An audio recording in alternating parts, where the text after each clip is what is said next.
ملګرو نوې قافله راله د اخوانه د سراټۍ او د ساونۍ د طرف نه بلکې هغې چې کوم د کړي دي نو تاسو ټول مهرباني وکئ په خپل خپل ځای باندې ودرېږئ او د هغې بھرپور استقبال وکئ.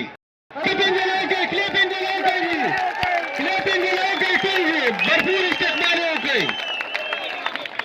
زمونږ دغه لوکل ملګري دي او چې کوم ګاډي راځي نو مهرباني دې وکړي دې خوارې ګاډي نه راځي دې به هغې ګار کې خپله ذمهوار.